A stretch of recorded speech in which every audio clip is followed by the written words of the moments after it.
So I think it's super cool. I mean, how much were you looking to get out of it? Well, if it's the real thing that I'm hoping for, I'm hoping to get about $9,000 out of it today. Okay.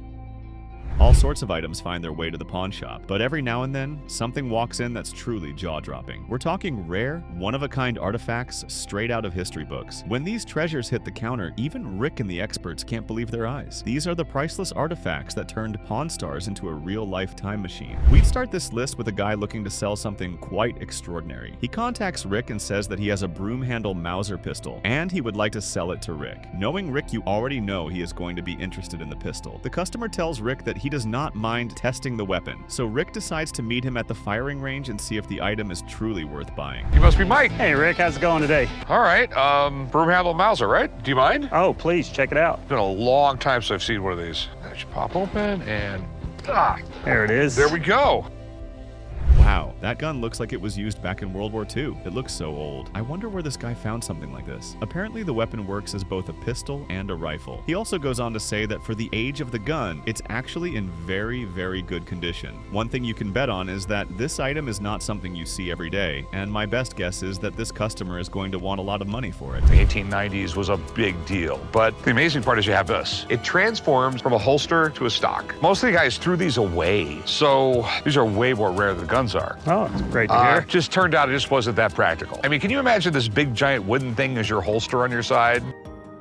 Aha, looks like I was right. I just had a feeling that this customer was going to want a lot of money for the pistol. He tells Rick that if the gun is the real deal, he is going to want $9,000 for it, and that just made Rick speechless. That's a heavy amount of money. But then again, it's an antique item, and let's also not forget that it's a pistol. These types of items tend to sell in the market for quite a lot of money. Looked up the serial number and figured out the year on it. I tried to work on that, and from the best that I can tell, it's going to be somewhere around 1897. That's something we definitely have to look at. If it's 1898 and back, it is merely a collectible and everything else like that. Definitely saw that happening. Rick asked the customer if he ever checked the serial number of the pistol. The customer says that he did, and he found out that the gun was around the year 1897. Rick then says that he needs to have the gun and serial number looked at by an expert, because if the gun dates back to 1898, buying the gun would basically mean that he is buying a regular gun. Well, let's see what the expert has to say. This was not the first semi-automatic pistol ever produced, but it was the one that was the most successful. But Mauser really got it about as well as you could do it for the late 19th century. That actually sounds really cool. Now, the expert comes in to take a look at the Broomhandle Mauser pistol, and he is immediately fascinated by the fact that the customer has something this rare in his collection. He said that the gun was not the first of its time to be made, but was the only successful one, and it was used by German officers down to even World War II. I wonder what else is cool about this gun. So you can see right here, somebody stamped in a serial number, 11073, right. So now this is good news. So the 11,000 series, that means it's 1897, no question. All right. So second year of production, very early, very nice. Did you bring any ammo? I have about 20 rounds. Looks like they are about to test the gun to see if it works fine. The expert concluded on the history of the gun and then went on to take a look at the serial number, which was what had Rick worried in the first place. After proper inspection, he tells Rick that serial numbers starting with 11 show that the gun actually belonged to the year 1897 because that's when the 11,000 series were made. Now that it's out of the way, let's see if the gun actually works. Okay. All right. So eyes and ears. Just so you know, he's probably not going to hit anything. That's not true. Totally hitting it. Ready? I guess we now know why Rick wanted them to meet at a firing range. Looks like everyone is not as bad as Rick when it comes to shooting obstacles. After fixing in the bullet, Rick told the customer that the expert was going to miss the targets. To his surprise, the expert did not just hit one target, but the two of them. Oh well. Now we know that the Broomhandle Mauser pistol works pretty well. Let's get down to how much the pistol is actually worth. Serial number, antique, so you can buy it, which opens up a different market of collectors because there's a lot of guys who don't want to deal with something that's legally a firearm. Oh yeah, or turn it into a Star Wars blaster. Yeah, there's a market for that, I'm sure.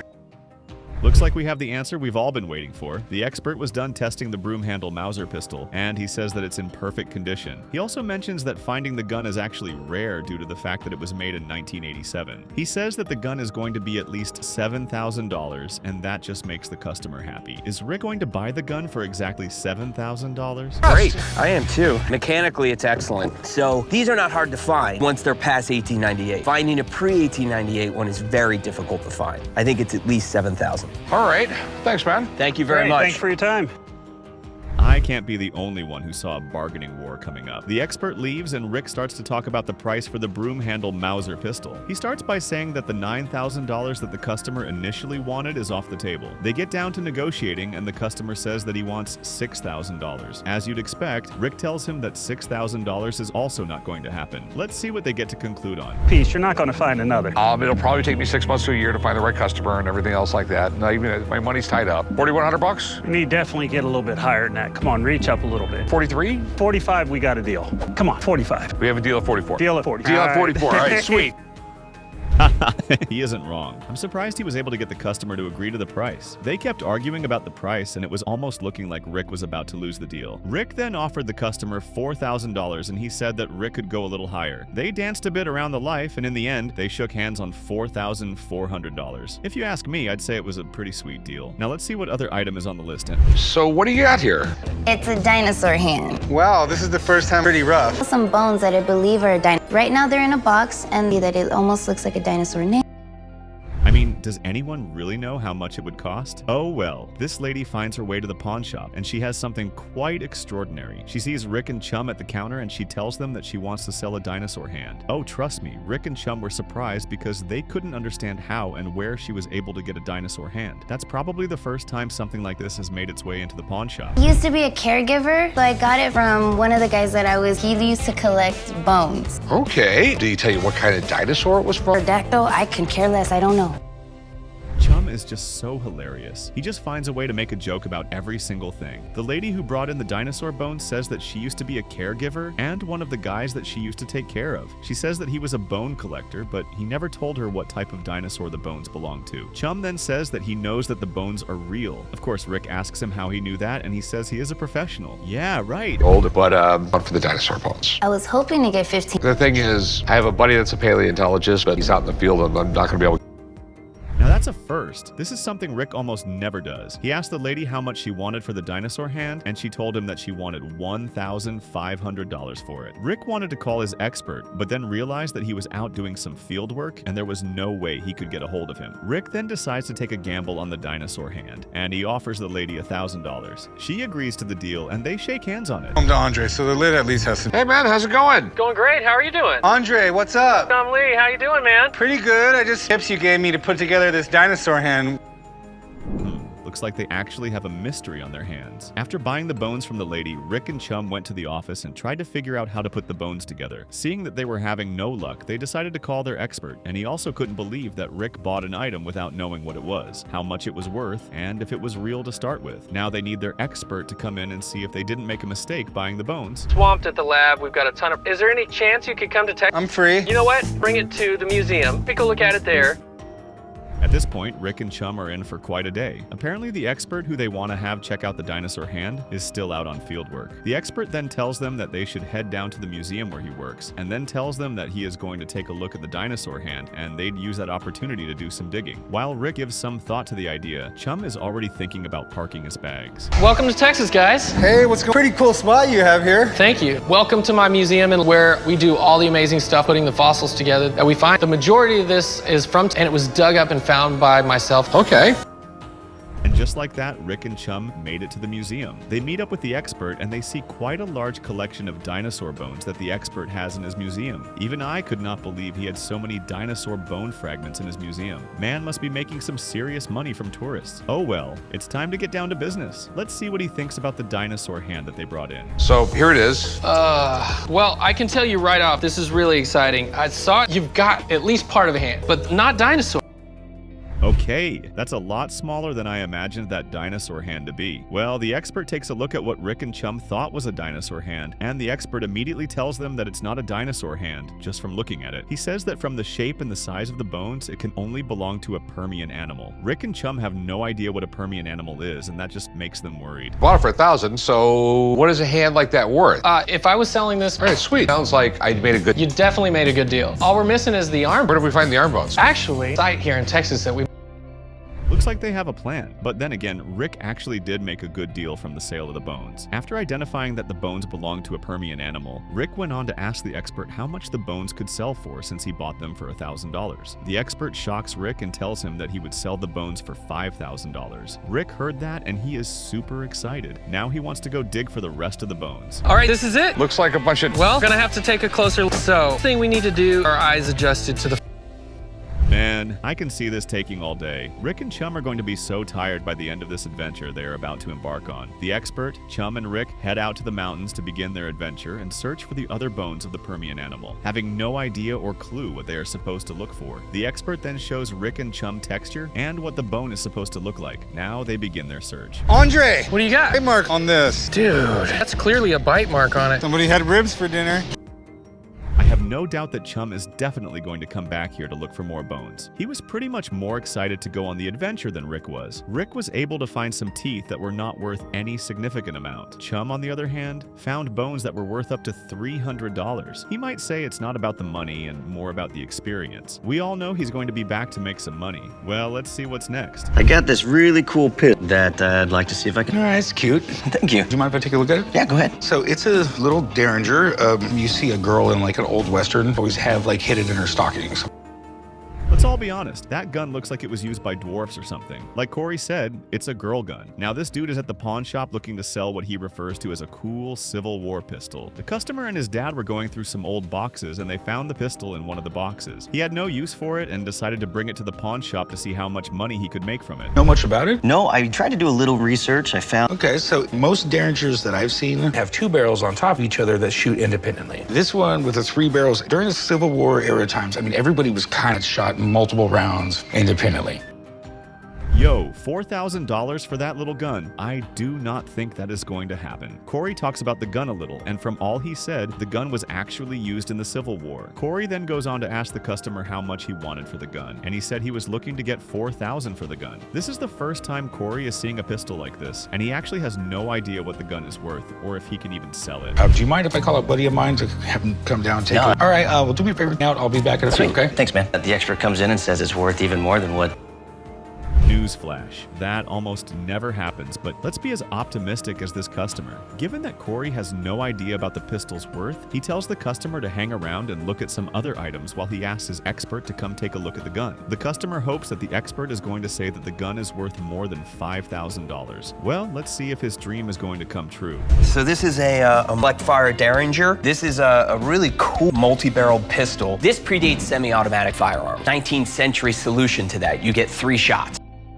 I think it's safe to say that Corey was not wrong when he said that the gun was a lady's gun, and that ladies actually had the gun concealed down in their stocking. It's a pretty good place to hide a gun if you ask me. The expert explains that the gun could fire just 3 rounds and it was usually used for close range and close combat. Let's see if there's more to this gun than meets the eye. How it works. So there's a series of little hands, sort of like a steampunk design, and they are sort of delicate pistols. Like a watch. Yeah, it does. And so this is the actual firing pin. Sits down inside this cog, and each time you pull back the hammer, pushes up the cog to the next barrel. I can't be the only one who saw the excitement on the customer's face. He smiled like Santa was about to hand him some candy. The expert opens up the gun and he explains how the gun is able to load 3 bullets into the firing pin. Corey then asks him what he thinks the gun is worth, and he says that the gun could be worth up to $2,000 if it actually works. I guess the next line of action now is to determine if the gun actually works. Hey, buddy. Good, how you doing? All right, we're gonna shoot this thing? We are gonna fire it. Actually, I my own closet, the old box of E2 rimfire. Wow, I can't believe that he just said that those bullets are over 80 years old. Are they going to fire? Looks like we are about to find out. Corey, the expert, and the guy who brought in the gun are at the firing range, and they are about to see if the gun works at all. The expert was about to bring some old bullets he has had in his collection for a while, and he is ready to fire them hard. I used to do as a kid. During the saloon gun, so may as well shoot some balls. Sounds good to me. Give it a shot. Okay. No pun intended. Breaks open, put 2 rounds in, and the 3rd.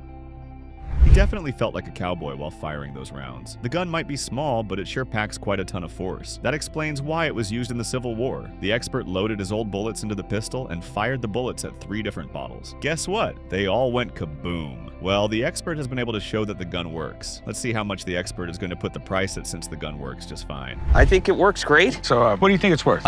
You're looking at a 100 and delicate 3-barreled pistol, and it fired well. I hit targets, so that's much more for a gun of this age. Looks like the price remains the same. The customer's dream of getting $4,000 for the gun is definitely off the table. Seeing that the gun worked pretty well, Corey asked the expert where he would fix the price for the gun, and he said, given the fact that the gun is a 160-year-old delicate 3-barrel pistol, and it fired well, he would still leave the price at $2,000. It's negotiation time, people. You heard Alex. He said it would retail for types of guns out there. So I'd offer you $800. That's it, 800? $800. That's what. About like 1250? $800, man. Or, you know, now that I know it shoots, my dad is gonna be, I think I'll just keep it. All right, man. I'm always here if you change your mind. Okay? That was kind of unexpected. I honestly thought Corey would be very interested in having the gun. Now, after the customer placed the price at $2,000, Corey offered the customer $800. He said that he would have to double his money on the gun, and there are so many types of the gun out in the market, and it's not hard to find. The customer asked Corey for $1,250, and Corey sticks to $800. Couple years recently contacted me saying he wants to sell his Mercedes Gullwing that was previously owned by Vegas legends Siegfried and Roy. I see why Rick called him a magician. He sure knows how to throw a show. Now Rick says that he has known this local magician for a while. The magician brings in his Mercedes-Benz SLS AMG Gullwing Coupe that was previously owned by Vegas legends Siegfried and Roy. Rick grabs Corey and heads down to meet the magician. Rick sets his eyes on the car and he is very impressed by what he sees. Siegfried and Roy, they were Las Vegas legends. The two of them met in the 1950s on a cruise ship, started doing magic shows in the circuits, nothing big. Right. And then there was a talent scout for the Tropicana. He saw the rack. Right. He flew him out to Vegas, said, we're going to give you this showroom, everything like that. And after that, they never left Vegas. Well, it looks like Siegfried and Roy were the real deal during their time. Corey says that Siegfried and Roy signed a contract with Steve Wynn to perform at their Mirage exclusively, and they made over $57 million. You can tell that they honestly made a lot of money back in their day. Having a car up for sale that belonged to them is not going to go for some cheap change. So why Siegfried and Roy? I mean, you a big fan of them or something like that? Well, I'm a magician myself, as you know, and as a kid, they actually gave me advice and mentored me. So when they passed away, I thought it would be really cool to have something of theirs. And you're looking to sell it now? I would probably also disappear if I heard those numbers. $225,000 is not a joke. That's a fortune right there. That's the kind of price that scares buyers away. Rick asked him why he wanted to sell the car, and he said that he is a tall guy, and he can no longer fit into the car as he would love to. They ask him how much he wants for the vehicle, and the price he mentions sends shivers down Rick and Corey's spines. Are they going to put that amount of money in a car? It's not really going to add to the value. I'm not an exotic car dealer. I totally get it. So it's not for us, but all the luck in the world to it. I mean, with your magician skills, you know, you can use some trickery and someone will buy it off you. We'll make it appear in someone's driveway. Thanks, Have a good guy. one. Appreciate it.